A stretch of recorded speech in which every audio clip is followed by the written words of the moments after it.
Hello, everyone. My name is Byron, and this is the final episode of Doki Doki Literature Club. So my load was ready.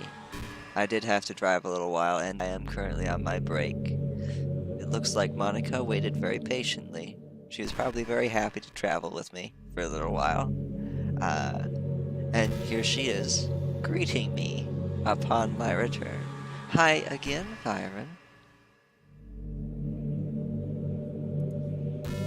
Did you write a good poem today? Yes, I wrote a very good poem. Don't be shy. I would love to see what you wrote. Ah, Byron. Did you write this poem for me? That is so sweet of you. There really is no end to your thoughtfulness. I'm just falling more and more in love with you. But you know, the poem I wrote is also for you. Yes, please show me. Please. Will you? Yeah, I will read it. Will you please read? I will read it.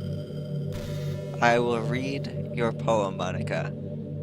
I mean, it's not like you just murderized innocent people.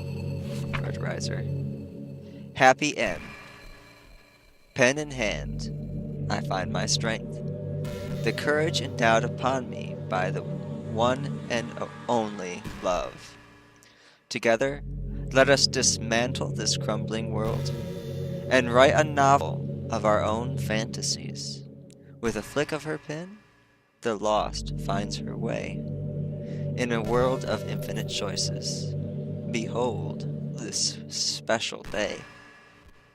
After all, not all good times must come to an end. That's special. I hope you enjoyed it. Sure did. Sure did. Murderizer. I always put all my heart into the poems I write. The truth is, all the poems I have written are about my realization. Or about you.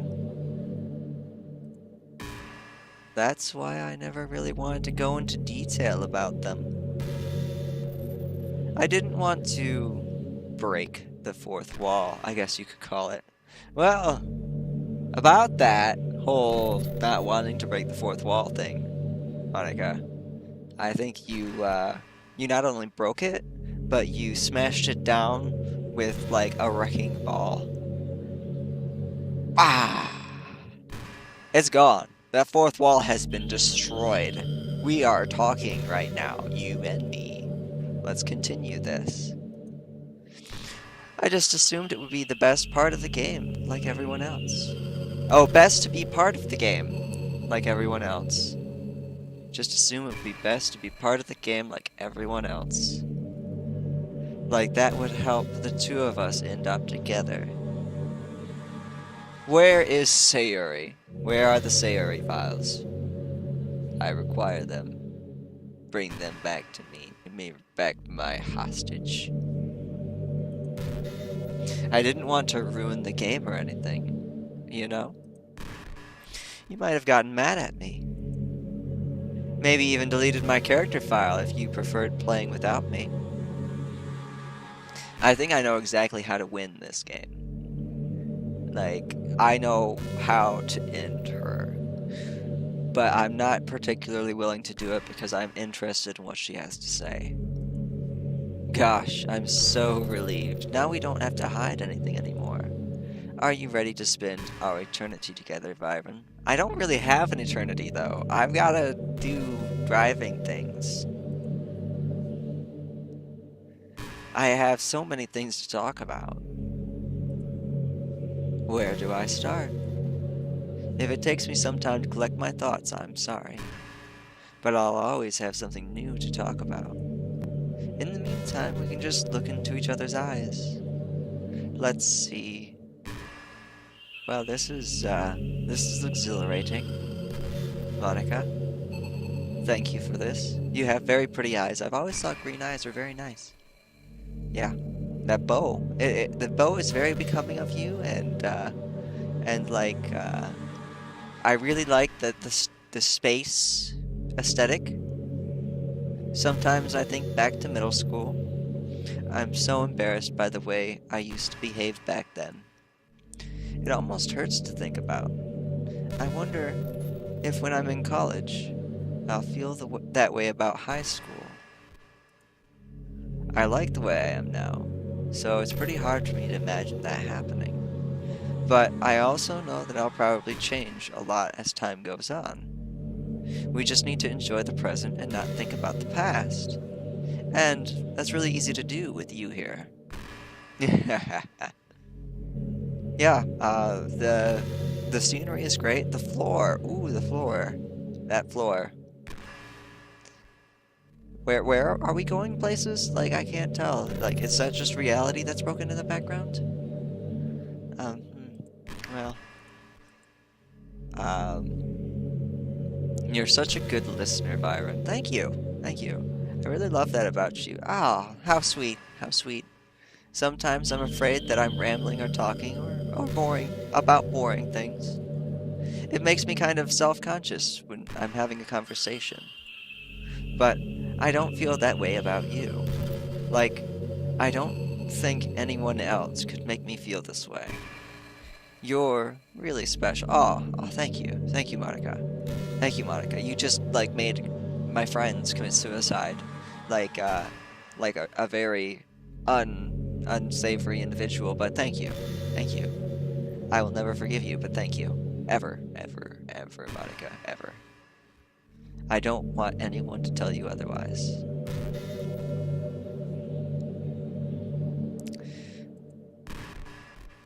Alright. We're gonna pull the plug.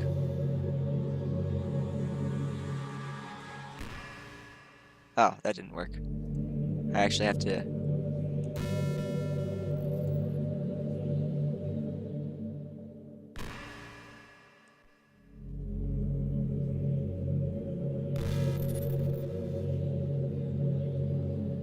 Can I put her back?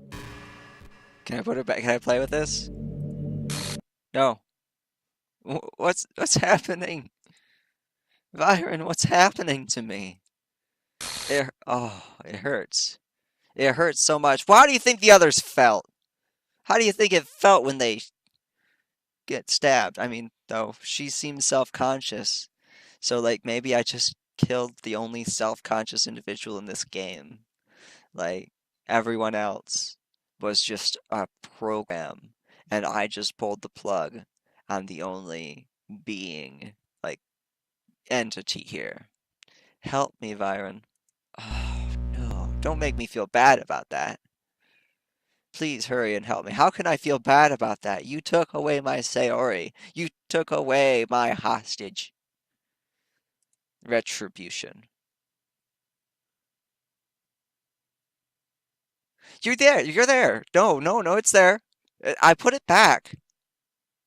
I tried. I literally tried to help everyone. The only one that I could not help was Sayori because you deleted her file completely. Everyone else's file is still there.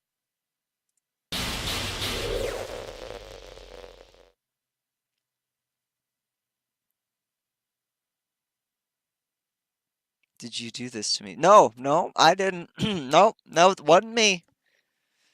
No, no, I did not. I told you that the thing. I did not. Did you delete me? No, no, no, you're right here. See, I see. I have proof. I have proofity proofs.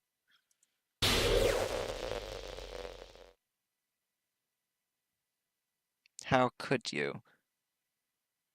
Well, how could you do this to me? You were all I had left. I sacrificed everything for us to be together. Everything. I loved you so much, Byron. I trusted you. Do you just want to torture me? Watch me suffer? Were you only pretending to be kind, just to hurt me even more?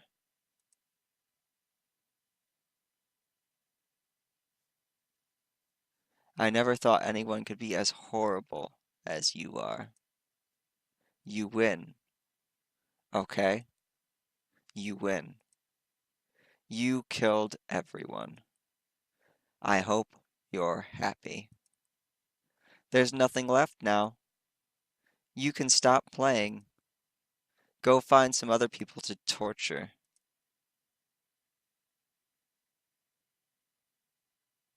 Byron, you completely, truly Come on, stop it now! Enough is enough. Come on now. You already made your point, Monica. Or should I say, now? Goodbye.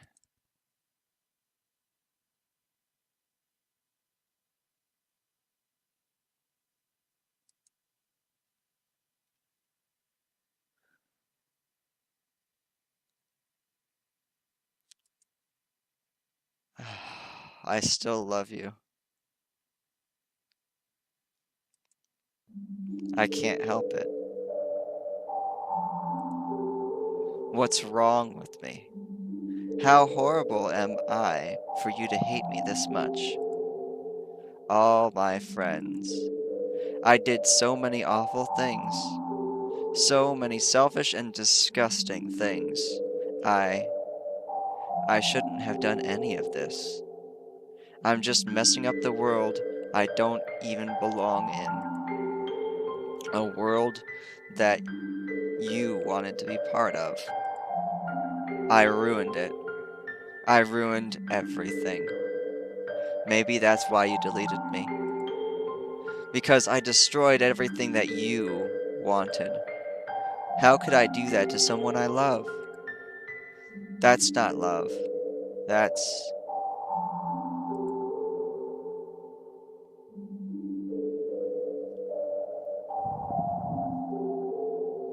I've made up my mind. Byron. I know I said that I deleted everyone else, but that was kind of an exaggeration.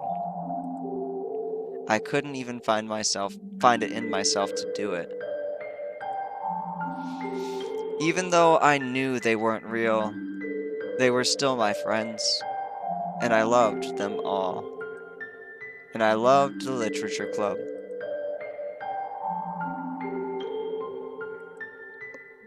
I really did love the literature club. That's why I'm going to do this. I know it's the only way for everyone to be happy. And if I really love you,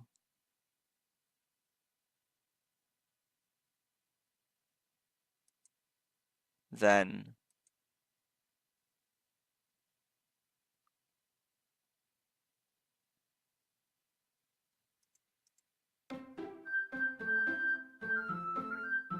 Sayori's back. Natsuki.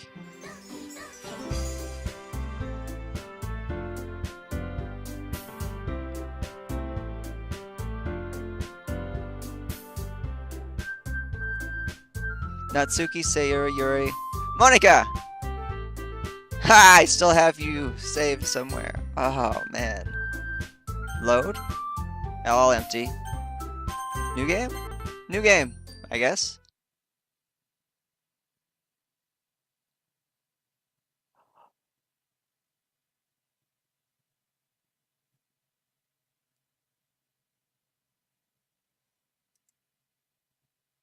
She doesn't want to come back.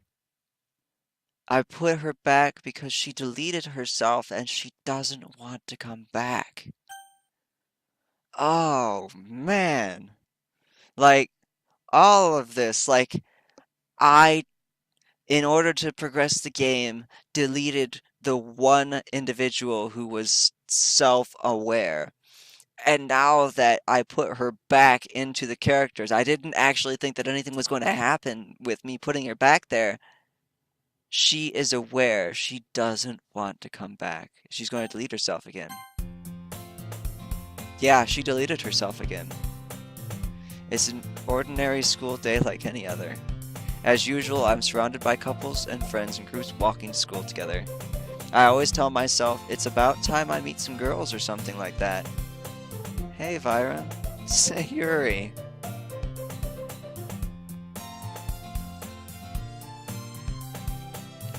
My hostage is back. Well, there already is one girl. That girl is Sayori, my neighbor and a good friend since we were children. We used to walk to school together every day, and recently we picked up the habit once again. Byron, are you proud of me? Huh? For what? You know. For waking up on time. Well, you've been doing that for a while now. Uh-huh. But you never said anything about it. Even though we walked to school together every day. Well, yeah. I always thought it was implied. It's embarrassing to say it out loud. Come on, please. It's good motivation. Fine, fine.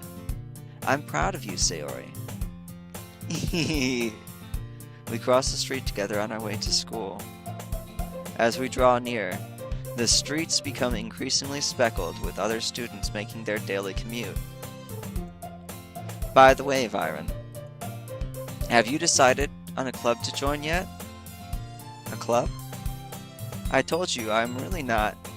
I started to say what I always do, that I'm not interested in joining any clubs. But something tells me Sayori would take more offense to that now. After all, how could I tell her clubs are a waste of time when she's starting a club of her very own? Actually, yeah. I think I've decided on a club. Really? Which one? Tell me. I think I'll keep it a surprise. Boo. You meanie. Be patient. You'll find out soon enough. I used to ask myself why I let myself get lectured by such a carefree girl. But I started to realize, in a way, I envy her. When Sayori puts her mind to something, she can accomplish great things. So that's why I feel I should do something special for her. The school day is as ordinary as ever, and it's over before I knew it. I pack my things, I stand up, gathering my motivation. Let's see. I recall the room number of the club from a flyer I saw. I walk across the school and upstairs, a section of the school I rarely visit, being generally used for third-year classes and activities.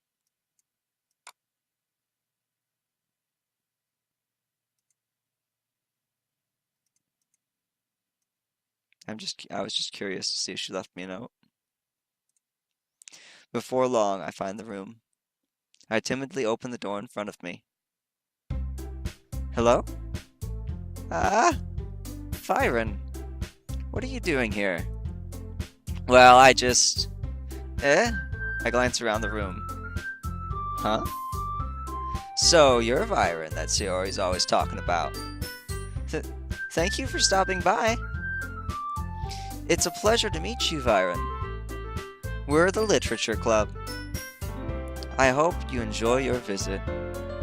Come on, Yuri. No need to be so formal. He's gonna think we're really strict or something. Sorry, Natsuki. The tall one, whose name is apparently Yuri, seems to be quite shy compared to the others. In comparison, the girl named Natsuki, despite her size, seems to be the assertive one. Well, it's nice to meet both of you. I look forward to working with you. Working? Byron, don't tell me. That's right. The club I've decided to join is yours, Sayori. The Literature Club. Sayori's eyes light up. No way. No way! Sayori wraps her arms around me, jumping up and down. Hey! Well, if Sayori is this happy, then I'm sure it won't be bad to have you around. Not to mention, there's 4 of us now. That means we can become an officially recognized club. I don't know what to say. We have to celebrate. What an appropriate day for that, is it? What an appropriate day for that, isn't it? Yeah. After all, Natsuki decided to... Hey, don't ruin the surprise. Sorry. Everyone, sit down at the table, okay? How about I make some tea as well? The girls have a few desks arranged in the form of a table. Natsuki and Yuri walk to the corner of the room where Natsuki grabs a wrapped tray and Yuri opens the closet. Still feeling awkward, I take a seat next to Sayori. Natsuki proudly marches back to the table, tray in hand. Okay, you ready? Ta-da! Whoa! Natsuki lifts the foil to reveal a dozen white, fluffy cupcakes decorated to look like little cats. The whiskers are drawn with icing and pieces of chocolate were used to make the ears. And so cute! Wow, these look amazing! Well, you know, just hurry and take one. Sayori grabs one first, then I follow. It's delicious. Sayori talks with a mouth full and has already managed to get icing on her face. I turn the cupcake around in my fingers, looking for the best angle to take a bite. Natsuki is quiet. I can't help but notice her sneaking glances in my direction. Is she waiting for me to take a bite? I finally bite down. The icing is sweet and full of flavor. I wonder if she made it herself. This is really good. Thank you, Natsuki. Well, of course it is. I'm a pro after all. There's no need to thank me or anything. Natsuki struggles to accept the compliment. Yuri returns to the table, carrying a tea set. She carefully places a teacup in front of each of us before setting down the teapot next to the cupcake tray. You keep a whole tea set in this classroom? Don't worry, the teachers gave us permission. After all, doesn't a hot cup of tea help you enjoy a good book? Ah, I guess. Yeah, I was already trying to impress our new member, Yuri. It's not. Insulted, Yuri looks away. I meant that, you know, I believe you. Well, tea and reading might not be a pastime for me, but at least I will enjoy the tea. I'm glad.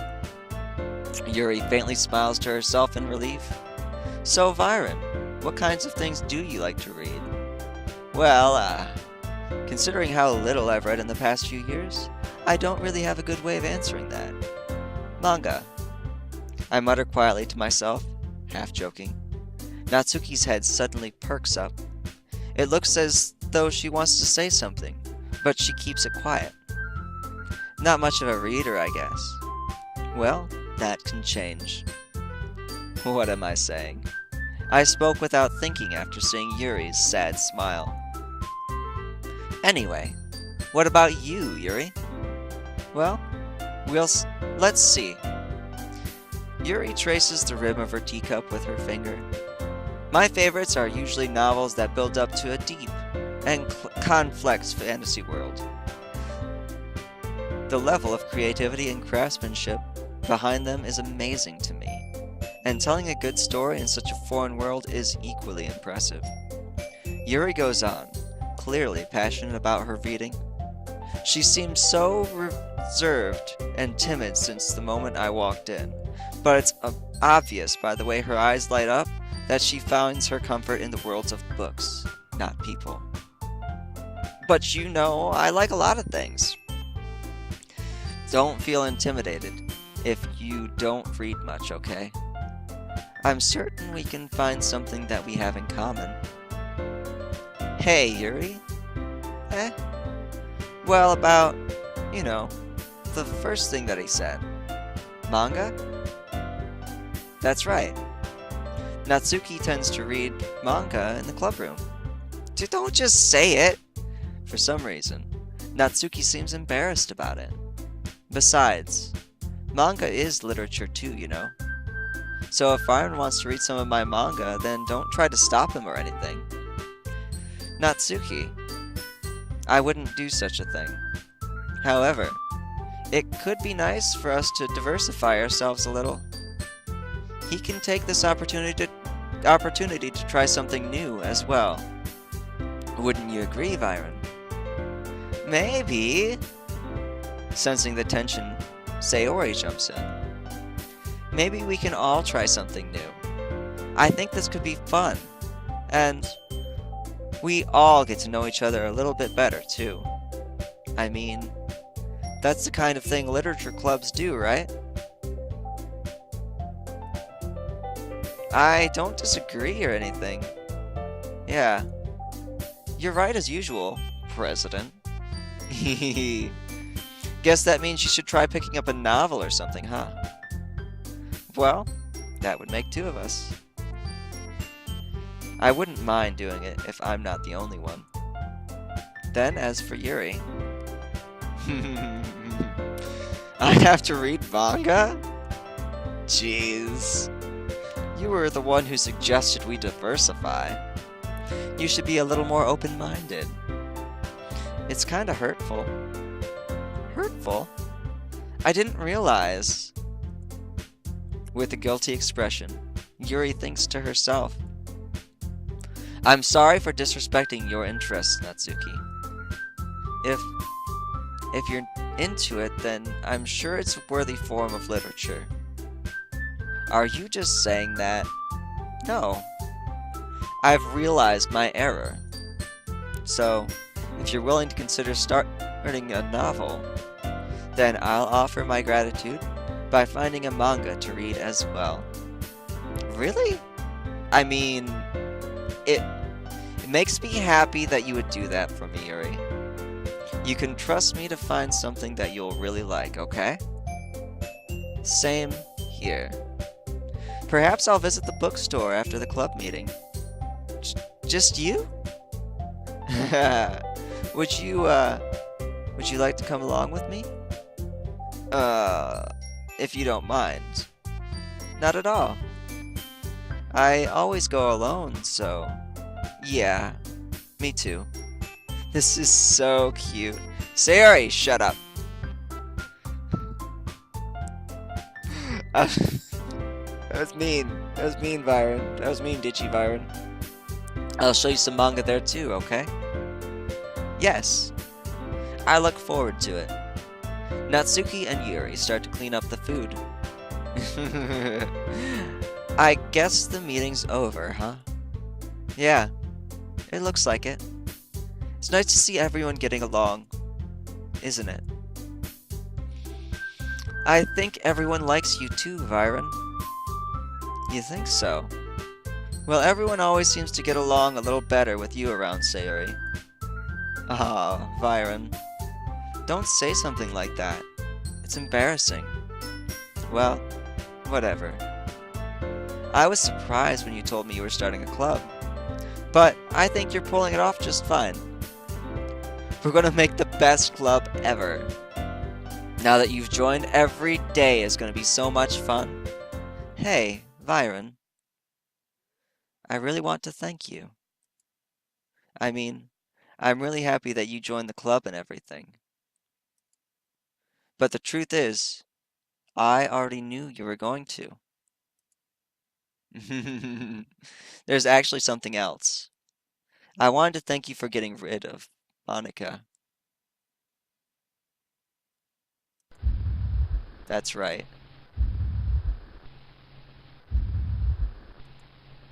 I know everything that she did. Maybe it's because I'm the president now. But I know everything, Byron. I know how hard you tried to make everyone happy. I know about all the awful things that Monica did to make everyone really sad. But none of that matters anymore. It's just us now. And you made me the happiest girl in the whole world. I can't wait to spend every day like this with you forever and ever. F O R E V E. No. Monica, you want to come back now?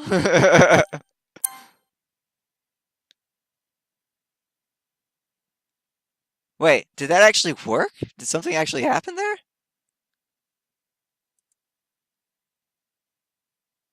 What's happening? I won't let you. Oh, she actually came back. She actually came back. I put her in and she actually came back. She's defending me. Who? It hurts. Ah, I'm sorry I was wrong.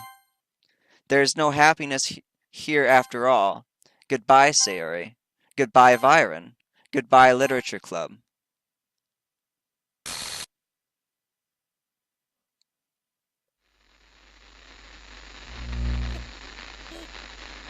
Can you hear me? Can you hear me? Can you hear me? Hi, it's me. So you know how I've been like practicing piano and stuff, and not really any good at it yet, like at all. But I wrote you a song, and I was kind of hoping that I could show it to you, because I worked really, really hard on it. So, yeah. Do it.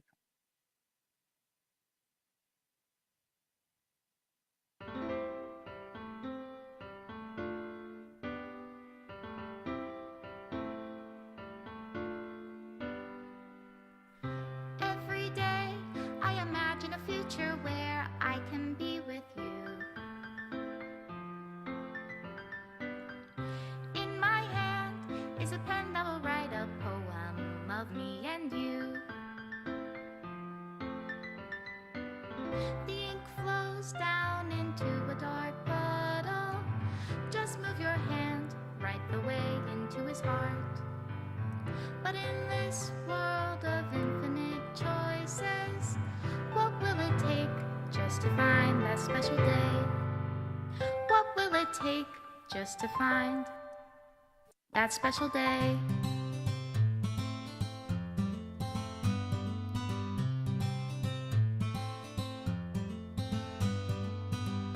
Have I found everybody a fun assignment to do today? When you're here, everything that we do is fun for them anyway. When I can't even read my own feelings, what good are words when a smile says it all? And if this world won't write me an ending, what will it take just for me to have it all?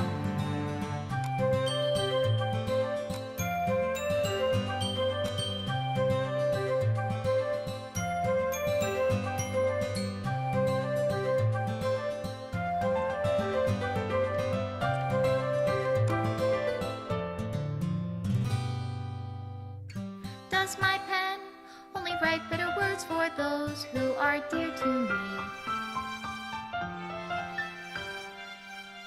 Is it love if I take you, or is it love if I set you free? Alright.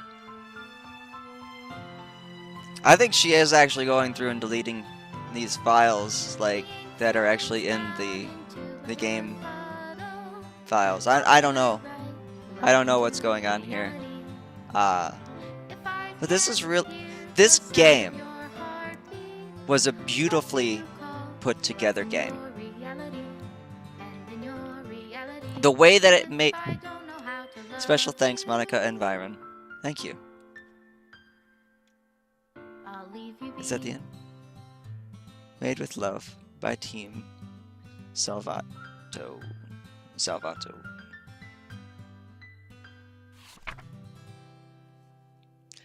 This is my final goodbye to the Literature Club.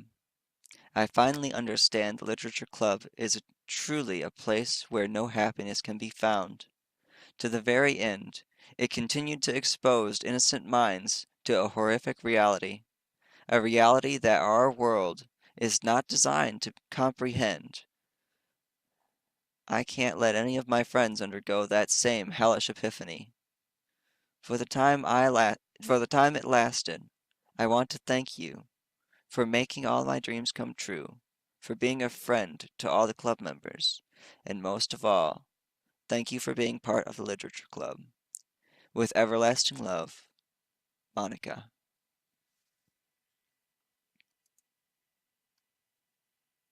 Please reinstall the game. Is it really going to make me reinstall the game after beating it? Like, do I have to reinstall it from start? Yeah. Like, you play this game once and then you have to uninstall it and reinstall it. That is pretty cool, though. Like, this whole game is absolutely beautiful. Like, it's terrifying in the best way.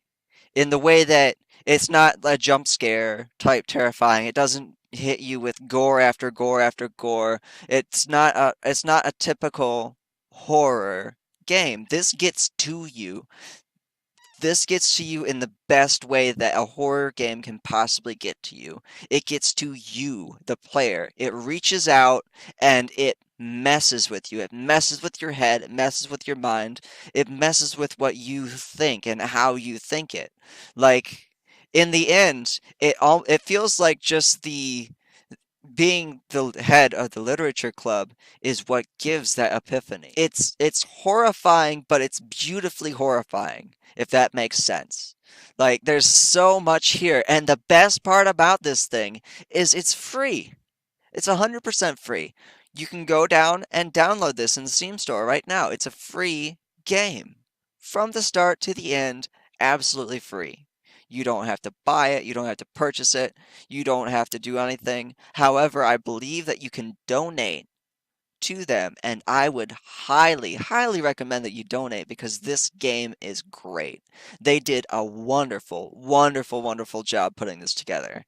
And like, wow, that was a trip. That was an adventure. That was an experience.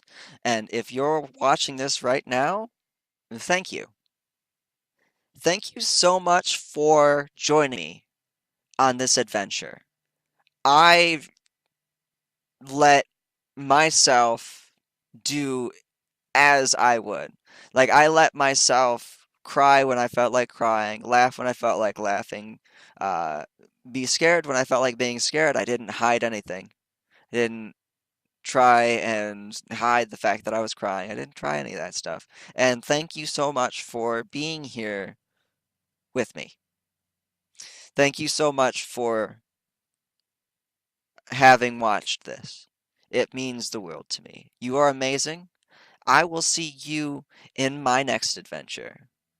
And remember, you're all Doki Doki adorable. Alright, everyone, as promised, I have my own theory about the game, and this is being recorded a, almost a month in advance from when this video is going to actually air. Uh, so this could have been disproven by the time this actually gets to being available. I just wanted to go ahead and bring it up here. I already brought it up because the game theory had a very, very good theory. And if you haven't seen that yet, the links are in the description below. I would recommend before you continue watching this that you go and watch those too so you know about what I'm talking about. Okay, and I had this idea while I was driving today. After I had already stopped and had a break and watched the two videos that Game Theory had at this point. If they've got more, again, at this point in time, then I don't have that information right now. But for right now, as it stands, I'm working on parts 1 and 2 of Game Theory's Doki Doki theory. So anyway, expanding upon what was said, I actually have a couple of interesting revelations. It revolves around Natsuki. Toward the end of the game, Natsuki does something absolutely amazing. Like, it really defies all current artificial intelligence that brings it past the scope of what a mere AI program on an advanced game can do. Uh, she expresses emotions. And everyone's been expressing emotions up until this point, but she goes a step beyond. She goes on her own volition. She concocts a plan to, instead of write her poem, write you a letter expressing all of her fears, uh, all of her concerns about Yuri and Monica. Furthermore, this was all done outside of the omnipotent scope that Monica had at that point in time in the game. She did this all on her own, all of her own will, and that is just more than what an artificial intelligence at this point, at this level, this point in time in history can do for the most part. She concocts this plan to just be as secretive about it as possible. She doesn't want Monica to know. She wants to ask you. Now, furthermore, if if they were just bits of code in another game, why do they have emotions? They have the cognitive, like the ability to reason, go find a knife, hide the knife, and then commit suicide in front of you. Like, that doesn't say that they just simply adapt to your choices and adapt to a breaking game. That says that they think, they feel, they act. Uh, they may have like scripts that they follow, but that brings me to the next point. Yuri's book, The Portrait of Markov. The portrait of Markov. I think that that's a very deliberate way of making the title, because here is the theory that I'm putting forward right here. What if they all were once human beings? Like, what if they were reduced to code? Their very essence was reduced to code and forced to believe that they were living in this world. Their code, like, whenever the game would restart, would start their memories back at that point. Would everything that they do is something that they would do uh, with the machinations, the tweaks and things that have been done to their code to make them say fall in love with you, the character. Now, if they were just bits of code living in this world, then they wouldn't be able to react to you in such a way. They wouldn't be able to react to the world falling apart, basically. They wouldn't be able to puke when they saw a dead body. They would, like, and if you were to go into that code, and if you were to mess with that code, that mental existence, it would be a lot of the same things as like if you were to go into the human mind, physically into the human mind, and stimulate the like fear, stimulate joy, stimulate depression, stimulate anxiety, stimulate all of these things, and it could very well lead somebody to do things. To do things like hang themselves, to do things like commit suicide, to do things like hang themselves, and then decide that they don't want to hang themselves, change their mind, claw at it, and their fingers bleed. I don't think I stayed in Monica's monologue long enough to get to that point, but in Monica's extended dialogue, that is a thing. She goes into a lot more depth about how Sayuri died and how she didn't hang herself correctly, how she was asphyxiating, how she was trying to claw at the rope to get herself back down. It's a terrible way to go. But that's all. These are all human traits, human emotions, human like things. Furthermore, Yuri's eyes. When she starts to go crazy, become different, they become more human-esque with rapid, kind of crazy movements. What if the portrait of Markov was exactly that? Markov, or whoever Markov is supposed to represent as that title, capturing the portrait of human consciousness in digital form and using this human experiment camp in order to find test subjects. And expanding on this, Monica has a voice, and she uses this voice to communicate with you in ways that artificial intelligence simply can't. Like, she even goes as far as she sings to you. She makes this song for you. She says, "Hey, can you hear me? Can you hear me?" And if you watch the videos that I have linked below to Game Theory, which is a good thing, you'll know that there is a PNG portrait in Natsuki's file. If you put it on a cone and then look at the cone from the top, you can see that portrait of a girl with whited out eyes and blonde hair. My idea behind that is actually Natsuki before the experiments, with the whited out eyes symbolizing her human body without a mind. But these are just theories. I'm just speculating, and again, this is being recorded almost a month in advance from when this video is actually going to air on my channel, so this could all have been disproven, and if it has, then I'll just mention something about it in the comments. Not in the comments below, but in the description below. If you have any ideas or other theories of your own, please feel free to leave them in the comments below. Or if you hate this idea, if you love it, however you want to say, just go ahead and let me know. Anyway, this has been the Doki Doki Literature Club. Thank you so much for joining me up until this point. You are all amazing. Stay safe out there, especially during the winter. It's cold and slippery and crazy outside. And I will see you in our next adventure. Take care.